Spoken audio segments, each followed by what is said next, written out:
Hey guys, Mr. B here. So today I've got this 2006 Ford Crown Vic, and I'm going to show you guys that this is what you should check first before replacing your transmission. So this vehicle has been having shifting issues. It goes into drive, sometimes it goes into reverse, and it kind of delays and slips a little bit going into reverse and drive, especially at a stop sign or in a parked here in the driveway. A lot of people might think, oh well, my transmission's going out. That's not always the case. It could literally just be low fluid. Always check your fluid first before condemning the transmission. So I've got the engine running right now. Okay, always want to have the engine running when you check your transmission fluid. I've got the dipstick right there. I'm gonna pull that out, wipe it off, back in, and we'll see if there's any fluid in this. And as you can see, there is literally no fluid on the dipstick. I'm gonna go underneath, I'm gonna try and find the leak. See up under here, the output shaft seal has been leaking for a while.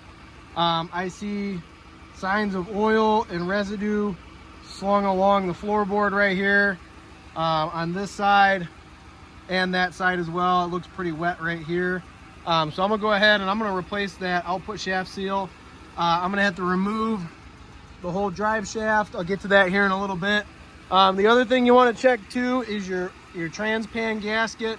The gasket that goes along that transmission pan, they're common to leak. They go bad. They don't last forever. On this one, I don't see any signs of fluid leakage around the trans pan, which is good. So I won't have to worry about that today. Thing to keep an eye out for too sometimes is the shift shaft seal. There's usually a seal behind here, where the linkage moves to shift the transmission into reverse, park, drive, neutral, all that good stuff. There's also an input shaft seal, torque converter seal. They're called different things on different transmissions and different makes and models, but there's a seal inside of this bell housing that can go bad as well. It's very similar to that output shaft seal, except it's tucked inside of the bell housing. So if you saw transmission fluid dripping off the bottom of this plug right here, you'd have to remove the whole transmission to get to it, but that could be what's leaking. First, you also have transmission lines. So I'm going to look over all these transmission lines.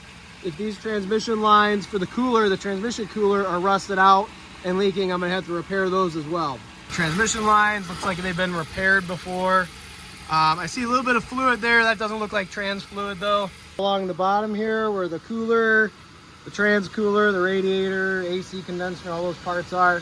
No leaks there, no leaks along those lines. So luckily on this vehicle, the only thing I have to worry about is that output shaft seal in the back. All right, so here I am taking the drive shaft off of the back axle. Of course, I've got the vehicle jacked up. I've got a double wrench set up here. It's a 12.12 on these drive shaft bolts. The vehicle's in park right now, so that this yoke stays in place. So as I loosen these bolts, what I'm gonna do is I'm gonna take, of course, this bolt all the way out, probably be able to get to that one. And then if I can't get to the other two on the other end, I'll just pop the vehicle in neutral. I'll be able to turn that drive shaft where I want it. All right, so I got all the bolts out.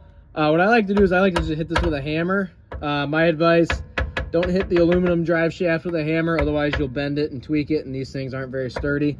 But this steel piece here is pretty stout.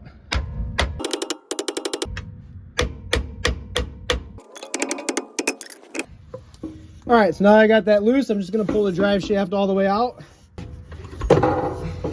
And now I can go ahead and get to work on taking out that seal.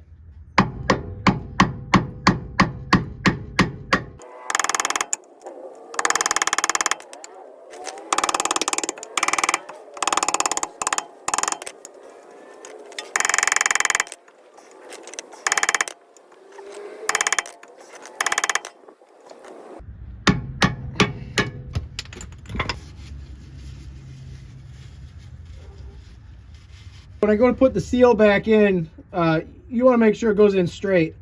So I like to get it kind of pushed in place with my hand like that. And then if I use sometimes I use a big socket and I hit on it with a big socket. You could get away with just using your hammer if you go lightly in circles.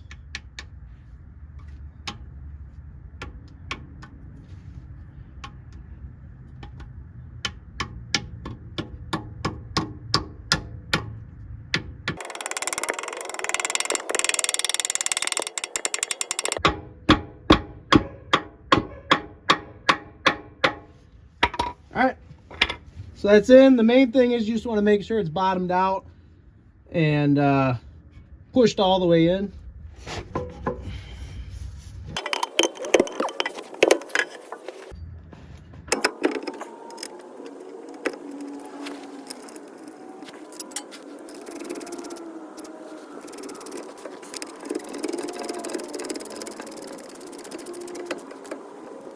To tighten these, you really want to give them a good snug, really throw some body weight into them. That way they don't come loose going down the road.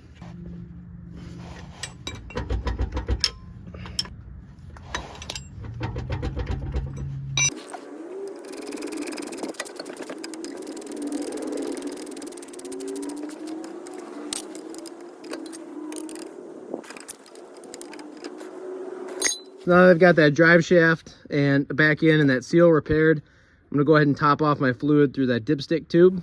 So I'm going to use this Valvoline multi-vehicle fluid. It's good for Mercon 5 and 6. This vehicle does take Mercon 5, so you got to make sure you're buying the right transmission fluid that's compatible with your vehicle. If you don't buy the right stuff, it could cause damage to your transmission.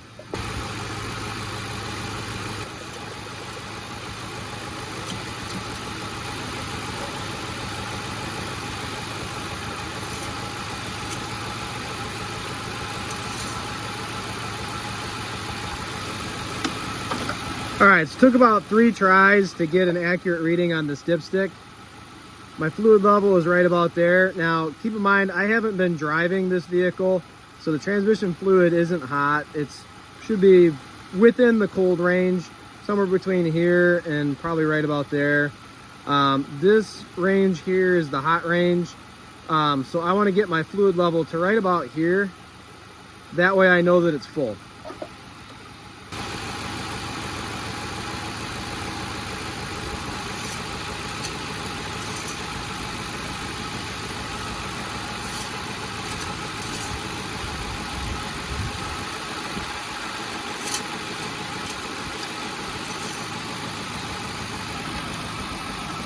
So there we go, my fluid level is right at that dot right there.